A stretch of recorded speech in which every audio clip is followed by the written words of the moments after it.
tax lawsuit should maintain status quo.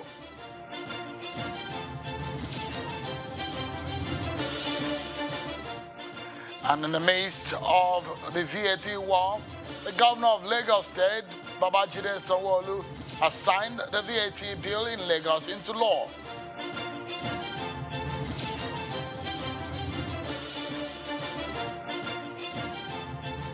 Hello, everyone, and welcome to Politics Today live on Channels Television. I'm Sean Kimbale in Lagos. What a day it is. For the kind of conversation we're going to have tonight is one that you need to get yourself acquainted with the facts, the implications, and perhaps as a citizen, you need to prepare your mind on what to do, because the court has said, maintain status quo. What does status quo mean? Is it that you start paying into FRS, or you look into the state, or you just hold your money without paying it? You need to get all this information right here. So stick around with me, everyone. Let's tell you first and foremost that President Muhammadu Buhari appears to be tired of the lingering strike actions by the resident doctors. And today he has asked that the striking health workers to opt for negotiation, no matter how long it takes, as a means of settling issues rather than embark on an industrial action, which is not the best action to take, according to the president. The president made a declaration today when he received members of the Nigerian Medical Association at the State House in Abuja, underpinning the danger of a protracted strike and withdrawal of services, which could potentially result in loss of lives. Yeah, with you to give you a dose of your political roundup stories for today. Take a listen to them.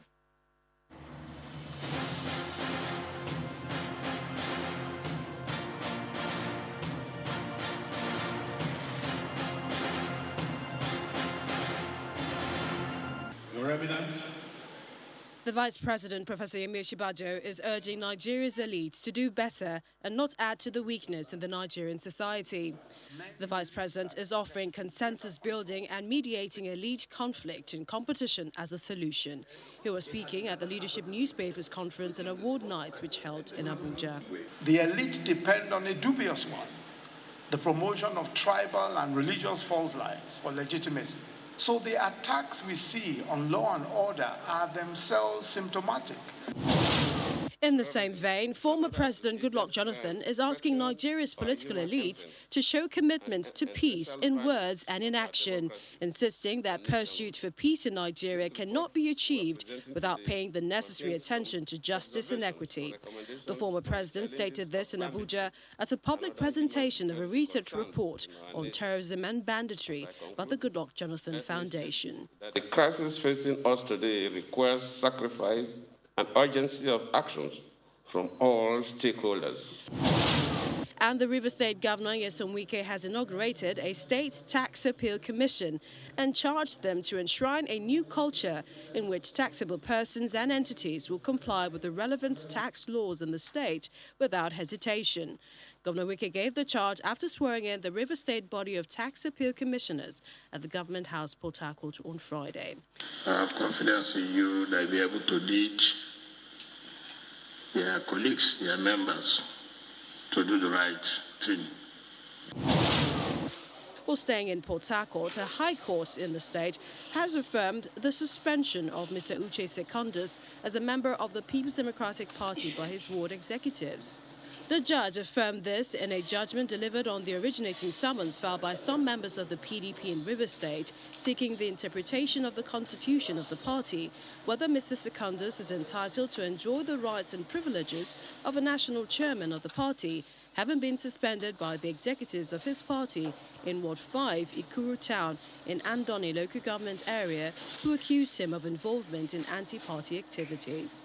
Today, the court has given us a judgment against his anti-party activities. The good news is that we have a right of appeal.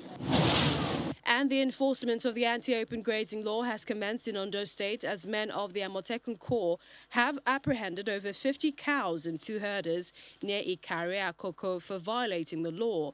The commander of Amotekun Corps in the state, Adetunji Adeleye, disclosed this in an interview with Channels Television in his office in Akure. According to him, the offenders were taken to Amotekun Yard in the area. We were able to retrieve retrieve 9 of them.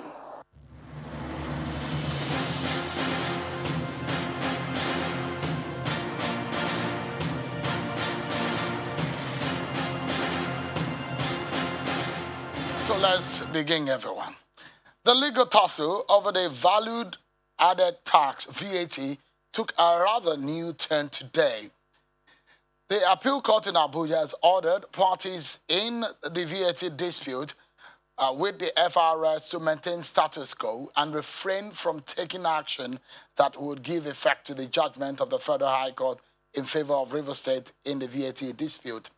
This follows the Lagos State government's application to be joined as a co-respondent in the civil motion filed by the Federal Inland Revenue Service, which is asking for a stay of execution of a Federal High Court judgment which had declared that the Rivers State government has the right to collect value-added tax and personal income tax in the state.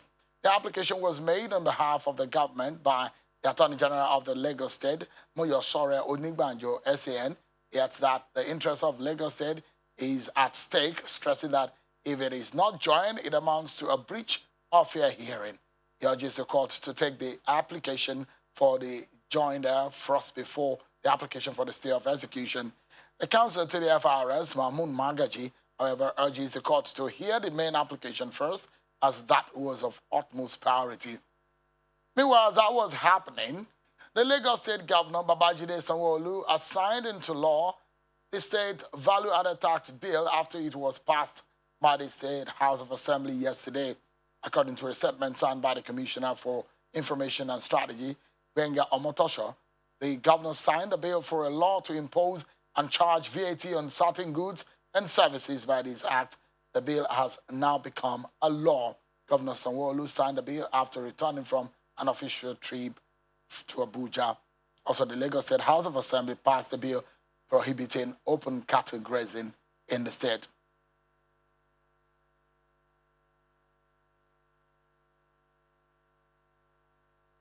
Let's get talking, everyone, shall we? So, but what are the issues? Let's lay them bare for you.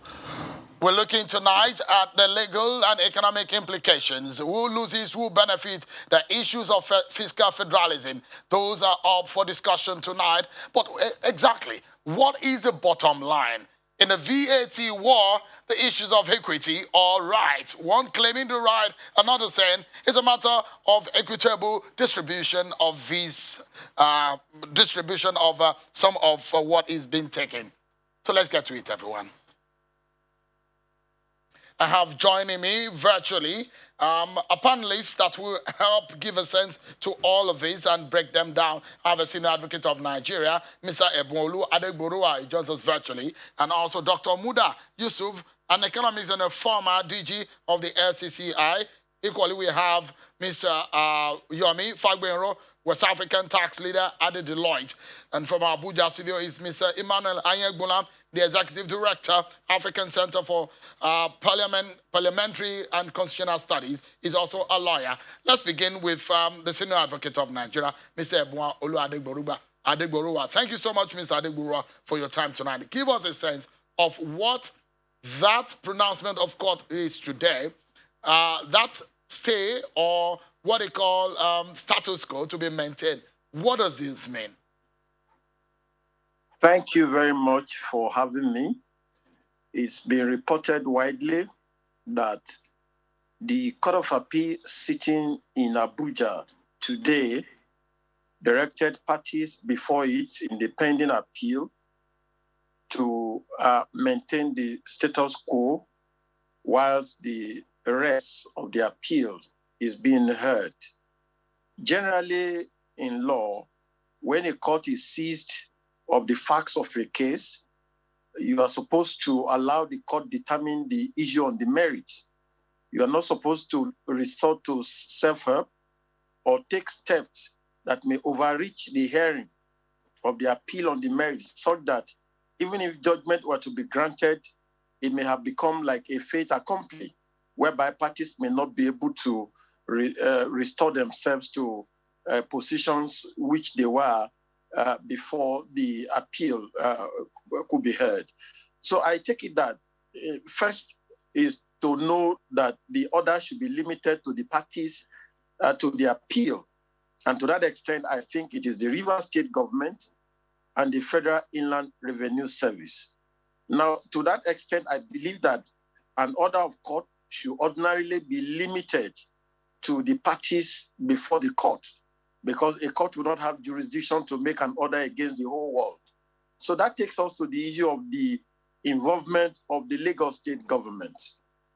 I believe from the reports and the facts of the case is that Lagos State government applied to be joined as a respondent in the appeal because it claimed that it would be affected by the outcome of the appeal. But the application for joinder has not been heard and pronounced upon on the merits by the Court of Appeal.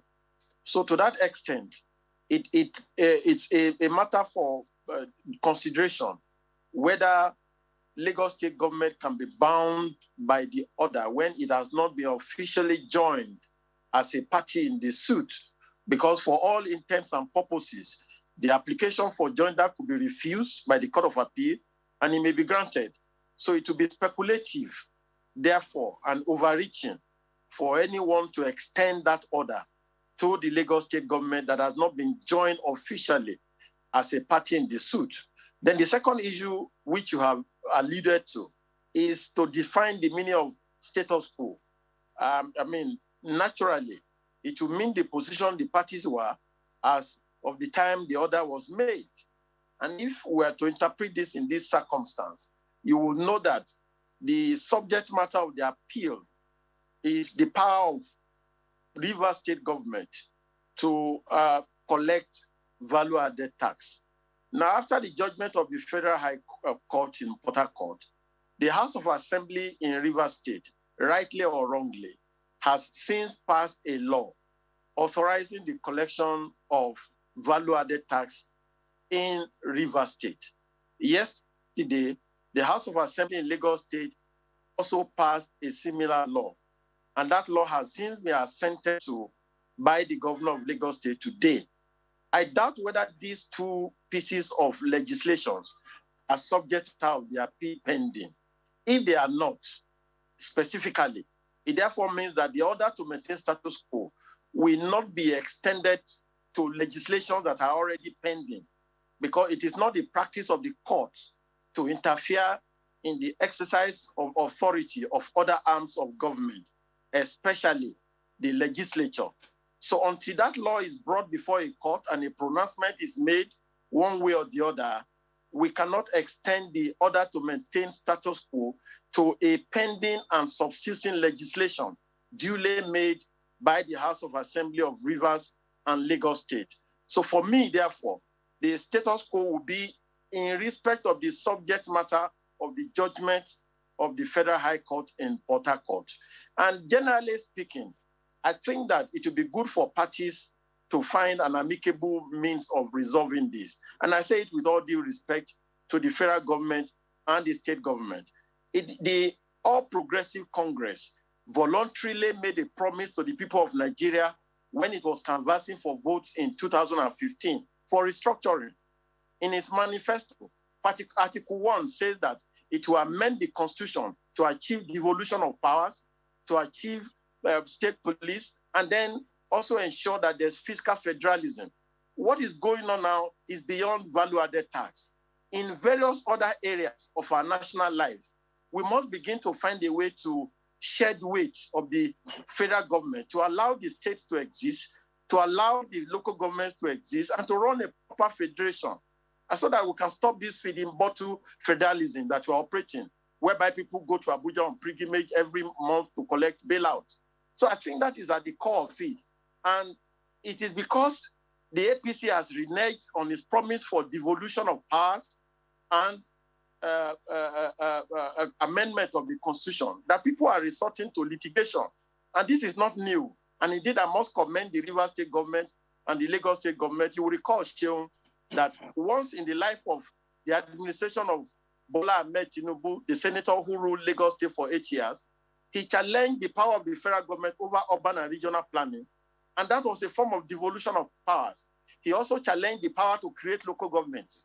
And that has since gone around all the Federation of Nigeria, whereby various states have been able to create local government development areas. He also challenged recently the issue of inland waterways, and the Court of Appeal upheld the power of Lagos State to legislate on inland waterways. They are also challenging lottery. So I believe that generally, the judiciary can come to the rescue of Nigerians to help us run a proper federation if politicians will not honor their promises. So to that extent, the order of the Court of Appeal today, I do not think that it will extend to the laws duly passed by the Houses of Assembly of Rivers and Lagos State in respect of value-added tax. All right. Thank you so much, Mr. Adegburua. So, in breaking those down, in fact, I've a lot of the questions that I wanted to ask, you've been able to put them together in one breath. But break it down for us in layman language. Before now, in Rivers State, FRS collects VAT, income tax, in Rivers State. Before Rivers State went to the court to challenge that. And the Rivers State governor has said that come September, Rivers State will begin, based on the law in that state that has just been passed, we start collecting VAT. So in respect of Rivers State, the court today is saying FRS can continue to collect it. That's maintain of status quo. So that anyone who wants to pay tonight, we can understand it. Is that what the court means? That FRS will be the one to collect as at today in Rivers State? Well, I think we should understand what the legal implication of the pronouncement of the Court of Appeal. When there is a judgment by a high court and there is an application for stay of execution of that judgment, you will then examine the content of that judgment. With all due respect, I believe that the judgment of the Federal High Court in Port Harcourt is purely declaratory. It only declared the right of Rivers State to collect value-added tax. There are no orders made. And so for us in law generally, our understanding is that you cannot state the execution of a judgment that only declares rights. So to that extent, we are not in a position to question the wisdom of the learned justices in the Court of Appeal. But if at all, the effect of that order to maintain status quo will be limited to this judgment of the Federal High Court. As it is now, Rivers State has two fronts in law under which it will be collecting value-added tax. It can collect it based on the judgment of the Federal High Court, but because that judgment has been stayed today, that may have been impeded. But it also has the right to collect value-added tax under the value-added tax law of Rivers State, which was passed after the judgment of the Federal High Court. So the point I'm making is this. There are two laws in contention. The first is the law being relied upon by the Federal Inland Revenue Service, which is the subject matter of the appeal that is pending. So in essence, that law is stayed by the pronouncement of the Court of Appeal. It ties the hands of the Federal Inland Revenue Service from collecting rent, from collecting VAT. The judgment of the Federal High Court, Port Harcourt, which hitherto authorized Rivers State to collect VAT, is also impeded and tied. So both the rights of FIRS under the law is tied, and the right of Rivers State under the judgment is tied. So that leaves Rivers State with the law that was passed by the House of Assembly of Rivers State, which is not a subject of any litigation, which is not a subject of any pronouncement. So the Court of Appeal has no jurisdiction, with all due respect to the learned justices, to make any pronouncement in respect of a law that is not before it. So if you ask me, therefore, it will be that as we speak tonight, this moment, the value-added tax law of Rivers State and of Lagos State are in operation. And anybody who is dissatisfied with those laws will have to go to court to get a pronouncement before he can stop the operation of those laws. So for FIRS, it cannot collect value-added tax because the Court of Appeal has asked it to stay and maintain status quo. For Rivers State, it cannot rely on the judgment to collect value-added tax, but it can fall back on the law that is in existence because that law has not been stopped by any court in Nigeria. Mr. Adegburua, very deep and very self-explanatory. I mean, what you've said is very clear, I guess, to everyone. You've broken it down for us. Stay with us, Mr. Adegborua. Let's get some economic implication of what has happened today. Some confusion, some people say. Controversy, some people may call it. Crisis, some people may call it. But let's allow Dr. Muda Yusuf, an economist, to give us a sense of what this means. Mr. Yusuf, thank you so much for joining us. What does this mean in economic terms? What does this mean for the federal government, for the states, especially Lagos and Rivers State, that are in the forefront of this? In economic terms, break it down for us. Yeah, thank you very much, Sean. From an investment point of view, I think there is cause to worry about the turn of events around this controversy on VAT. First, there is the issue of uncertainty that has been created as to who should administer what and all of that. To some extent, I think the pronouncement by the Court of Appeal has brought some calmness or clarity, that at least for now. So there is the issue of the uncertainty that was created. Then there's a bigger issue of the risk of multiple taxation. One of the biggest challenges that investors face today in the Nigerian economy is the challenge of multiple taxation. And this has been with us for quite a while. And this is a phenomenon that investors face at the state level, that's from the state authorities and agencies, from the federal authorities and the federal agencies, from the local authorities and the local government agencies, and sometimes even from non-state actors, like area boys and all of them. So it's a very big issue. And even for many investors, apart from paying statutory taxes to all these agencies of government at federal, state, and local government, you still pay all manner of fees, licensing fees, renewal fees, to all manner of regulators. So the burden of taxation on the investors is quite huge. Now, if you go by the interpretation by the SAN, that means we are at the risk of having two value-added tax legislation. You have the one by the states and you have the one by the federal. I think that is a source of concern to the investing community. And the earlier we have an engagement around that, possibly even outside the judicial process, I think that will go a long way. Then there's the issue of equity.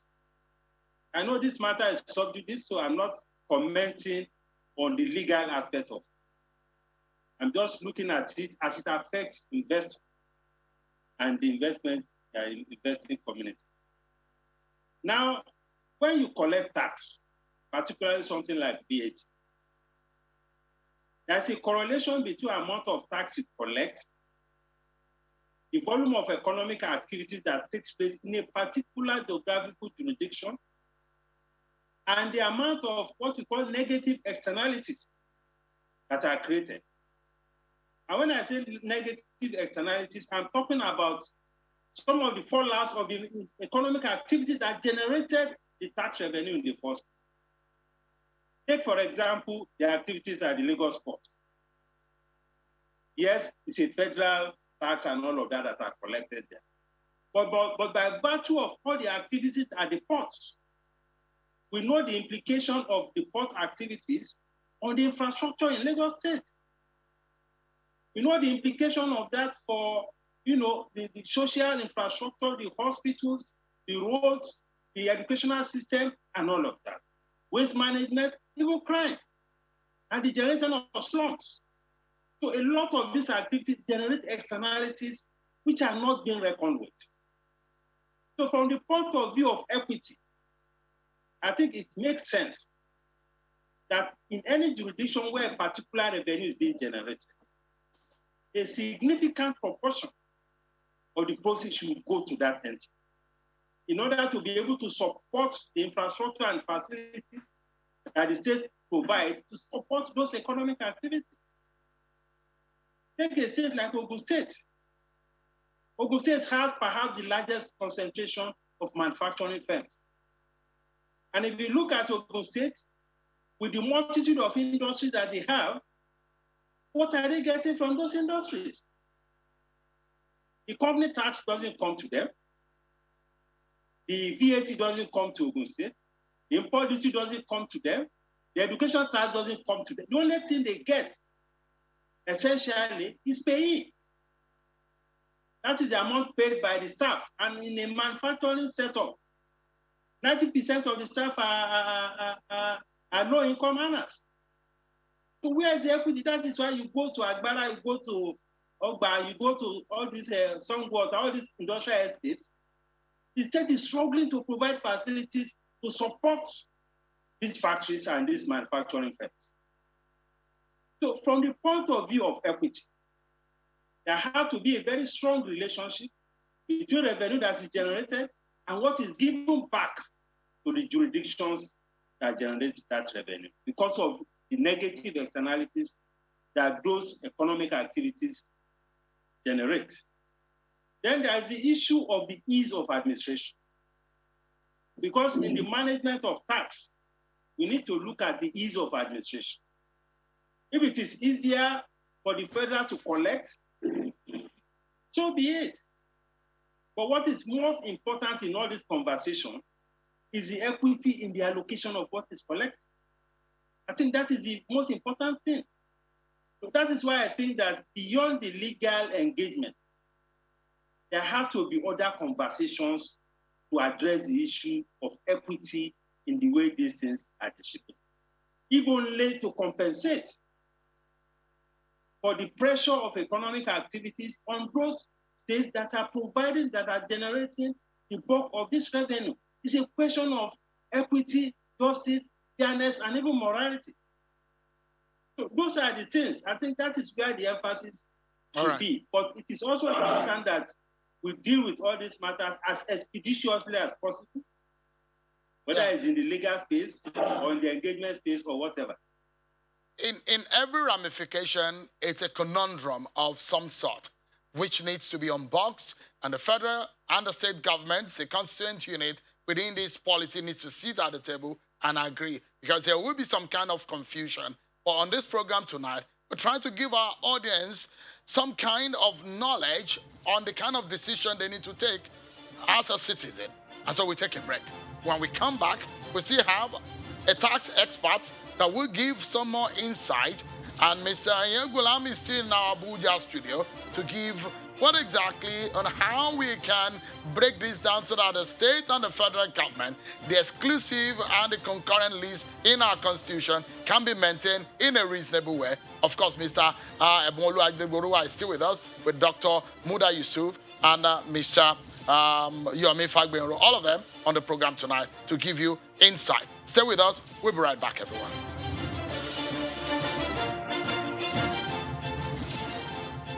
Thank you so much, everyone, for staying with us. We're still on the matter of the value-added tax. Some people will say consumption tax in a simple and layman language, which is causing a lot of controversy between the federal government, the FRS, the Federal Inland Revenue Service that is used to collecting it. Now they've gone to court, and the court has said maintain status quo. Rivers and Lagos State, they've signed a law on VAT. So where do we go from here? We're getting some insight with experts that are here on the program tonight. Mr. Ebonolu Adegboruwa, a senior advocate of Nigeria, who has virtually been with us on the program, sharing the perspectives and breaking these legal issues down for us. Dr. Muda Yusuf, an economist and a former DG at the LCCI, has also shared his views. Mr. Yomi Fagbenro is a West African tax leader at the Deloitte Company. And Mr. Emmanuel Anyagulam is the Executive Director, African Center for Parliamentary and Constitutional Studies, a lawyer who is also in our Abuja studio. Thank you so much, gentlemen. Let me come to you, Mr. Fagbenro. Give us a sense as an expert on what this means for anyone in Nigeria. Perhaps let's look at how some of these issues play out in other climes. similar into the kind of governance structure that we operate in Nigeria.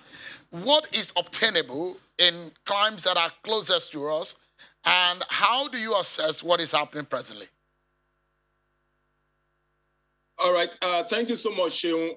Maybe just by the way, I'm going to make sure that the Lagos State Internal Revenue Services imposes an extra tax on you for referring to me as Fagbenro. So my name is Olugbenro. So, sorry, so get ready to receive a special assessment notice for that. Don't let me pay double. Don't let me be burdened by paying double taxes. Apologies. But thank you so much for the correction. Thank you. Well, I think what's happening is both interesting and intriguing, but at the same time, I think it's one that calls for serious action on everyone.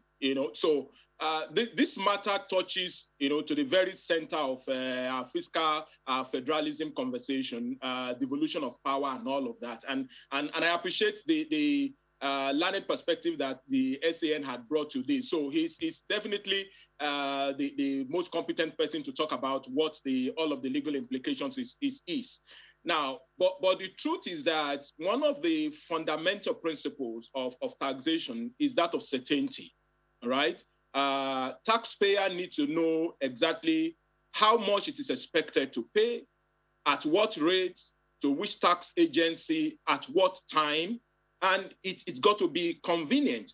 These are, fundamental issues. And what we have on the table now touches to the very root of all of those. At the very minimum, a taxpayer can raise his hands in the air and say, look, I am totally confused. First, it was the High Court judgment that says VAT is null and void, and when a law is null and void ab initio, meaning maybe I should even be asking FRS to refund what it has collected in the first instance. And then we went on to have a separate VAT, a specific VAT law made by the Rivers State, and now there is an order of the court saying maintain status quo. Now, I haven't read a copy of the judgment, and I'm not sure whether the Court of Appeal had actually released the statement of his judgment. But what we've read in the papers are a bit, they carry different kind of connotation. In one particular instance, I read where it said that the court ordered that status quo be maintained, specifically in favor of FIRS. I don't know the extent to which that is true, and that the law passed by the Rivers State must not be implemented. I mean, I read that somewhere. I don't know whether these were exact wordings of the pronouncement of the judge. So, but what I think the taxpayer perhaps and Nigeria needs to understand is that beyond just the euphoria created by the fact that we are beginning to get states to get part of the power that they've been clamoring for through the judicial process. What is the implication for the taxpayers? How does this affect the convenience principle? How does it affect the ease of administration? And in fact, many of the states that are celebrating the decisions also need to appreciate whether this, in effect, maybe in the short to medium term, whether this, in effect, will lead to increase in revenue for them, or at the immediate, it's probably going to lead to a reduction. I mean, the jury is all out there, and we probably still need to do all of the calculation. But for the taxpayer, I think there are multiple sides to it. So there is the general consumer, every Nigerian, you and I, that goes out to purchase goods and services that are liable to VAT. This judgment, if we assume the River State law is still applicable, just like the SAN has said, the rate of tax that is, that law imposes is 7.5. If we go by the FIRS that says, well, now there's an interim injunction that says, I'm now in charge until the substantive appeal is heard, the rate of tax is also 7.5. So it means, to all intents and purposes, Nigerians in the interim will probably, for all practical purposes, still be paying 7.5% VAT to many of the vendors and businesses that they buy goods and services from. And these then get paid over to the various taxpayers, who are the merchants and the vendors that are rendering each of those services. And so the vendors, who are the taxpayers, could then say, now I'm confused. I don't know exactly what to do or who to pay these taxes to. If I want to go by the provisions of the River State law, it means I'm operating within the jurisdiction, of River State. I'm supposed to remit it to River State. If I am operating outside of that, I then need to decide whether I am of the view that there is no federal VAT law, or I am assuming, there's a federal VAT law. What this means essentially is that the need for expedited hearing and resolution of all of this matter is quite critical. And I have heard from some of the information I saw in the media that the Court of Appeal had indeed indicated that there is going to be an expedited hearing, both of the substantive appeal and perhaps the state of execution application. What we were told is that this particular order today is neither a ruling on the substantive appeal nor on the application for stay of execution. Is to say, look, in principle, if an appeal comes before the court, parties to the suit are supposed to ordinarily maintain status quo. But you will hear some other lawyer, and SAN is on the call, to say, no, an appeal does not necessarily mean we granted a stay of execution. But in furtherance to that, the court had now said, let's maintain status quo. Mr. Lugbenro, perhaps up until, let me finish this point. Okay. Taxpayers do have up until, and this is where the reprieve come, and that's why I just wanted to mention that point. Taxpayers still have up until 21st day of the month, which is about 11 days or 10 days away now, during which they're supposed to file their VAT returns, for example. So there is indeed still some number of days in our hand for the court to ensure that there is an expedited hearing of all of the application pending, so that there is clarity and there is certainty as to who the taxpayer who probably have continued to go ahead in charging consumers and buyers of goods and services, so that there can be clarity as to which agency of government at the federal or at the state level is entitled to receive VAT. We won't be the only country in the world that operates, that is operating a federal structure.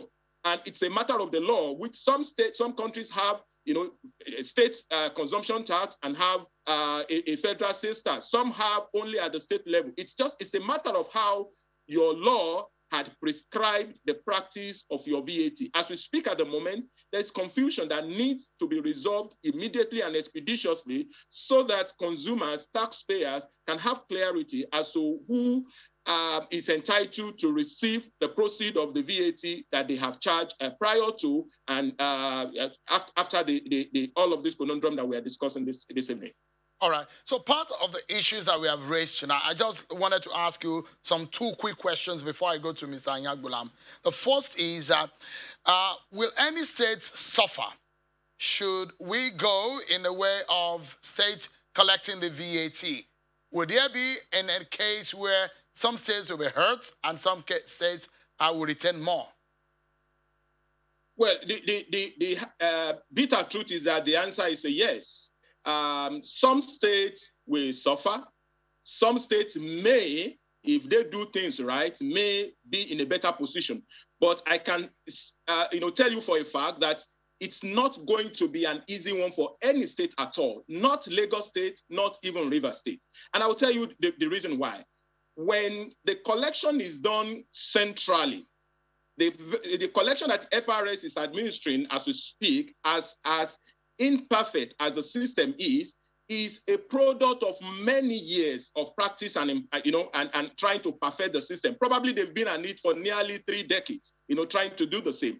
It's never going to be easy for any state to set up the collection mechanism that will match what FRS already have in place. So the ease of implementation is a major issue. And we can immediately hazard a guess by the effectiveness of the application of the personal income tax that has always been within their domain for many years. And that's on one point. The other is that when you begin the collection, let's even assume that you've perfected the collection. it is the quantum of the consumption or the business transaction that happens within your state that will determine how much you are entitled to collect. And both sides of the divide, both the state that assumes that there is a lot of economic activity happening within their domain, state like Lagos and Rivers, and some states that do think the economic activity within their state is low, needs to be very careful before they jump to conclusion. If you pick Lagos State, for example, there is a headquarter effect of the amount that is going into the coffers of Lagos that is being collected in Lagos State. Now, when Lagos State implements, only those that are consumed within Lagos State will be payable to a Lagos State tax agency. Now, many companies that are headquartered in Lagos, but also have branches spread all over the state, will be obligated to remit the VAT collected with respect to many of those states. So the assumption that maybe Lagos State, generates close to 60% or whatever percentage, we use, may not necessarily hold any longer, because that will have been split into multiple parts. The other point is that the total amount that is being shared at the central level is the totality of what is collected across all of the states, including the one the Federal Capital Territory collects, including the VAT that the Nigerian Customs Services collect, and all of those are put, to the center. Now, when you start your respective state tax laws, you may not be entitled, depending on how the law is framed and whether the portion that the FRS is collecting, maybe via custom and the FCT, depending on whether the law is modified to allow continuous sharing or for federal government to hold on to that, it means you will no longer be entitled to share from the center. Okay. If that is the law. So there's a whole lot of issues that will happen. And beyond that, maybe one more point, Sheung, beyond how much less each of the state will collect, I think the taxpayer also needs immediately to recognize the implication in terms of the complexity and the difficulties of complying with a VAT law that span over 36 states of the Federation, including Federal Capital Territory, particularly for businesses that are spread all over the country, that automatically messes up the ease of paying taxes, the ease of doing businesses. So before taxpayers jubilate or feel excited over all that is happening, it's a lot of challenges that is on the table, and we all need to look at it from a total perspective to have a solution that satisfies every angle. Oh, great. So I was going to ask you to give us maybe like a few states that may suffer in this, but maybe I'll come to that in a moment. Help me chew on that. But let me go to our Abuja studio with Mr. Emmanuel Anyegbulam. Mr. Anyegbulam, give us a sense, your expertise in this area, I want you to help bring to bear. Now, there is some kind of lacuna, which I'd like you to help us decipher where to go from here. We do not know how this is captured. Some people are saying, clamoring that this issue should be put on the exclusive list. Where does this belong? Where does it rightly should belong compared to other federal states across the world? Well, actually, it's a very interesting development in our history of federalism. This law, if you take a very good look at it, emanated from the military era when they started the VAT regime. Definitely, it came in as a transition, an existing law, which brings the problem or the issue of law reform and review, which we were supposed to do every 10 years. The only one we have done in 22 years was the one in 2004. Law of the Federation is still 2004. So we have been trying to grapple with a lot of issues, and this has raised this particular issue. And then the issue, secondly, of public revenue within our Constitution. If you go from Section 162 of the Constitution, so what has really come to light? In every federal structure, the states are not uniform. We answer a federation in name and then practice unitary system. It has now brought a very interesting issue of where the taxing powers lies. Just like, I won't go to the other areas because the SAN has covered the Fed basically on that. So the main issue now, let's take the first federal states, which will copy their constitution, if you say to a reasonable extent, in United States of America. States like Arkansas and the rest of them, who are very, by every estimation, poor, they have within their own limit what they do. Even the governors of the states don't earn the same salary. Here you have even poor states. The governors will fly private jets, hire private jets, or have their own jets. Like we saw what happened in Taraba then under the, though it was an unfortunate issue, but the governor then had to hire, buy with poor state funds 2 airplanes. And on practicing that, it was a very unfortunate issue. So let's take it like that with Taraba. But what we are saying now is, if we want to come to the table with reasonable and conscious effort on federalism, this has raised a critical issue. If we do that, we will see that Lagos State, yes, because of population and gauge, may have a different perspective from states like Taraba or Kebbi and the rest of them. So now if we think that we will go on a federal structure, like we have heard about restructuring and the clamoring, this brings this to bear. But what I am happy on is that if we have a critical review, not only of our constitution, but the laws so far, we will be able to address these issues. It is not as easy as it seems to be, because most of the states cannot even have the capacity to collect the revenues. And then another issue at stake is, like you rightly said, if you look at the Constitution, taxation is not within exclusive lists per se. Neither was it highlighted, but you will see trade within the exclusive list. Then if you go to public revenues, from the distributable pool account where all of us run to, and the issue of revenues that be collected, and then have a deal of when you collect, you see back. So now what I'm saying is that if we can move constructively, we have Law Reform Commission that has been moribund, more or less. Let me say that. Then we have Advanced Legal Studies and the rest of them. Then professionals should come to bear and appraise these issues.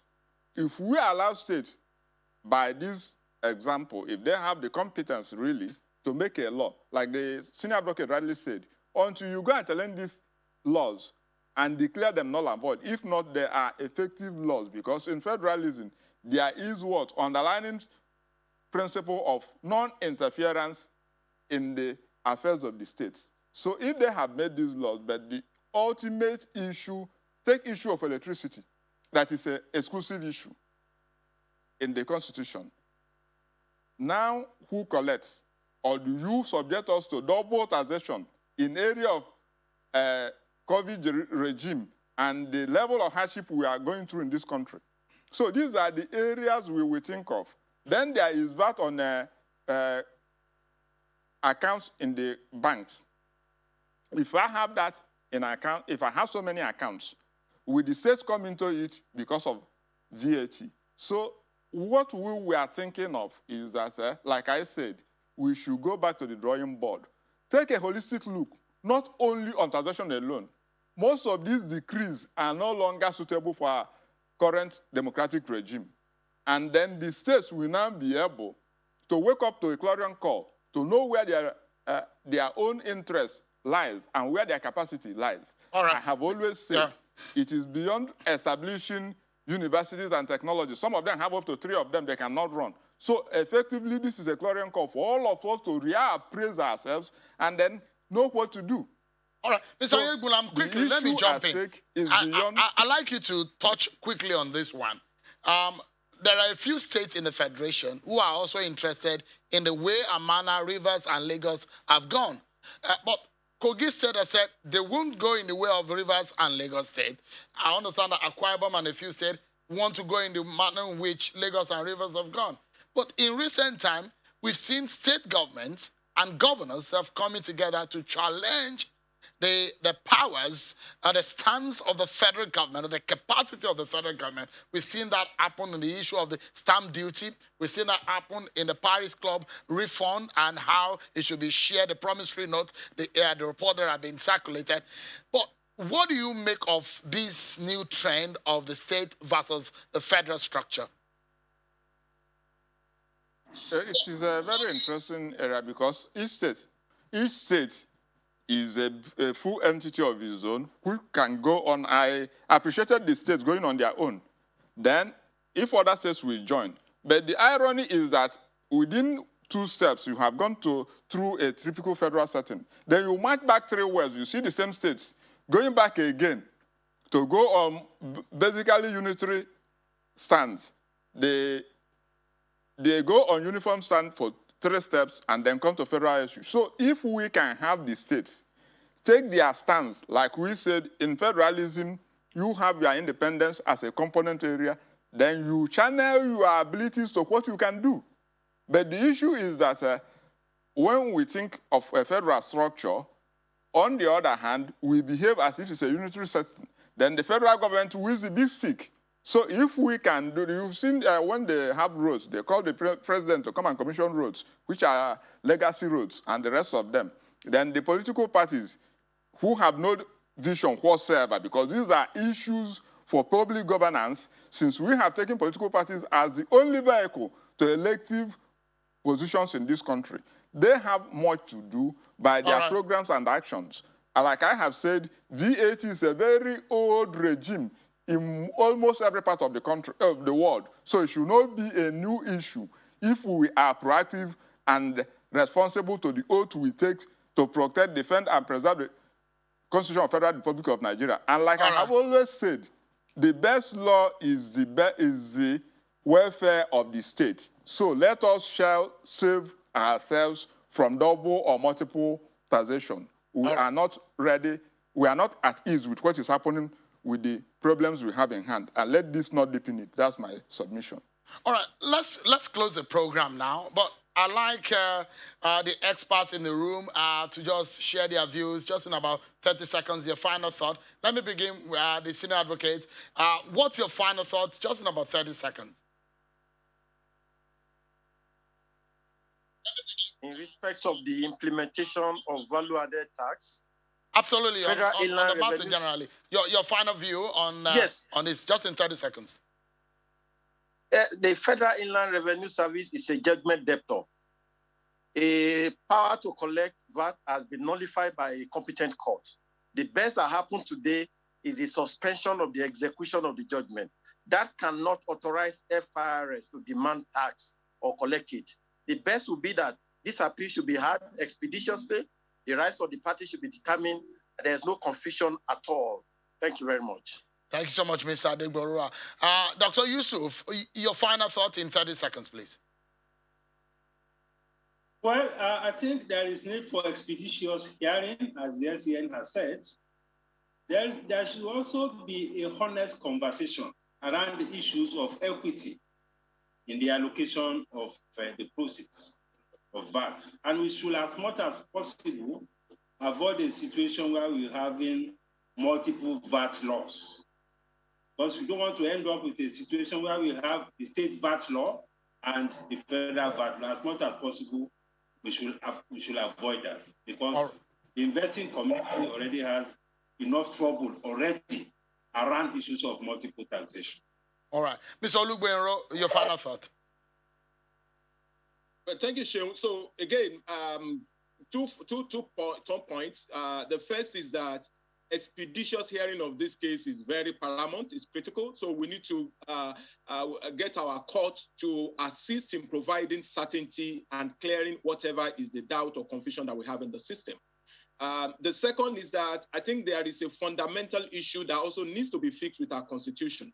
So the lacuna that generated all of this in the first instance is the fact that there was a gap on the exclusive legislative list where VAT wasn't mentioned, and VAT was a National Assembly legislation. We need to fix that so that we don't have a repeat of this going forward.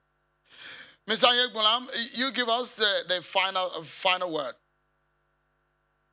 Well, having run a presidential system for 22 years, military decrees are no longer suitable to our situation. So the situation calls for immediate law reform and law review. We have a commission for that, and there are also expert institutions we must align to make our democracy worth it. If I have my way, the gentlemen that have spoken tonight, we should gazette their opinions And maybe it will be useful for the federal government or the state government to get a headway in all of this. Well, that's just my opinion anyways. But I must sincerely thank the panel tonight. From the Senior Advocate of Nigeria, Mr. Ebunolu Adegborowa, thank you so much for coming tonight. Dr. Muda Yusuf, former DG of the SEC and economist, and Mr. Yomi Olugbenro. Apologies for getting your name wrong in the first place. Thank you so much, Mr. Olugbenro, for coming. And Mr. Emmanuel Ayegbolam, a lawyer who has been talking to us from our Abuja studio. Thank you so much, gentlemen. It's a pleasure having you to share your views on this. And I hope that as viewers, you've gotten some insight into it and you can take the right action. Thank you so much for watching. Until I see you again on Sunday at 8 p.m., I'm Shino Kimale. Bye for now.